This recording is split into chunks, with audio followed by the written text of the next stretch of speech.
as far as drowning is concerned.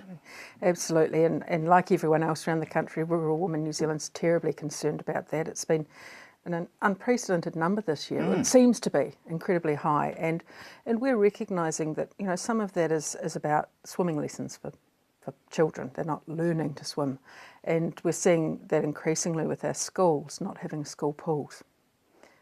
Increasingly because schools... they're not having school pools. Well, because they're not having school pools, they're not getting the swimming lessons that they would traditionally have had. In the past, they would have been swimming all summer, but now when there's no school pool, they might get a week of intensive school lessons at the pool in town, and it's not enough. And we're It's also something finding, you and need to practice, isn't for it? rural schools who don't have access to the pool in town, it's actually increasingly difficult for them to maintain their pools and keep the children learning to swim. And have that water, that confidence around water. Schools now are finding it very, very difficult to maintain their pools. The majority of them are ageing, they're old pools, and they can't meet the water quality standards that are increasingly set by the Ministry and Ministry of Health and so on, and local councils. And it's harder to maintain those pools, so they're tending to close them down. And that means it's not just a loss for the school, but it's a loss for the community, because in the rural sector, those schools often be the community pool as well. Yeah, absolutely. And families use those pools after school, and it's a chance for the family to have community time. And so Water Safety New Zealand and Rural Women New Zealand is supporting them in this. They're starting a campaign encouraging people to adopt the pool and actually fundraise for it and keep it open. And that way our children are going to learn to swim, they're going to be confident around water, and hopefully we'll see a lot less of these drownings happening. Okay, I mean, I'm quietly smiling because when I went to Westerfield School, we had the waterways diverted into the school pool, and we swam in irrigation ditches. I know. And so all of a sudden, what's happened to... Well, a lot of it is around the water quality standards. The schools just can't meet them on those ageing pools. And so they're closing them down. Children are either not learning to swim, or they're doing dangerous things like swimming the irrigation ditches and irrigation ponds, which of course at this time of the year are incredibly dangerous because the pumps are running, that water's being sucked through at an incredible pace.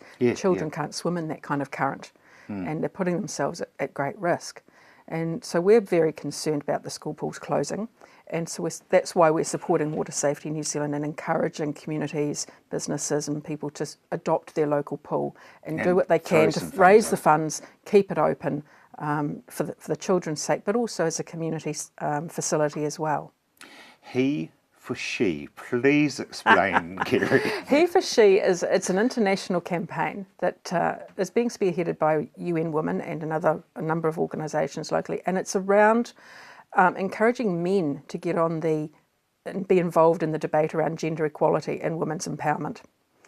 Obviously for many, many years, women have been talking about gender equality, equal rights, empowerment, equal pay, all those gender equality issues. And now we've reached a stage where it's really important that the men come on board. And, they've been listening and nodding and, oh, yes, sounds like a great idea. But it's actually now time for the men to stand up.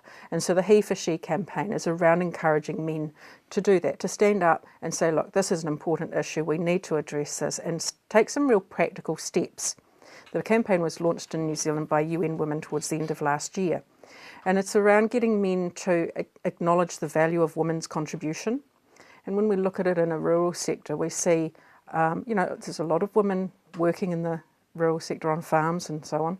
And certainly our gender pay issues is nowhere near as bad in the rural sector as it is in a lot of other sectors. We're doing quite well in that area. But it's around giving women a voice and encouraging women through management.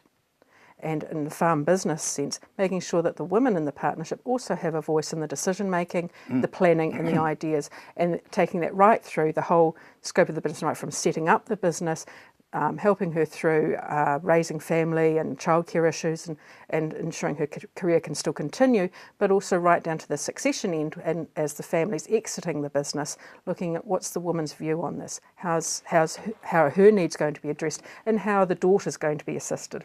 Because often we see so many times in the rural sector, the farms going to be handed on. She usually goes to the son. Maybe the daughter might get a nice house in town if she's lucky. But it's about trying to be fair and equal around that and ensuring that her needs are also taken care of and that she has a good voice in the planning and decision making. Kerry, thank you very much indeed.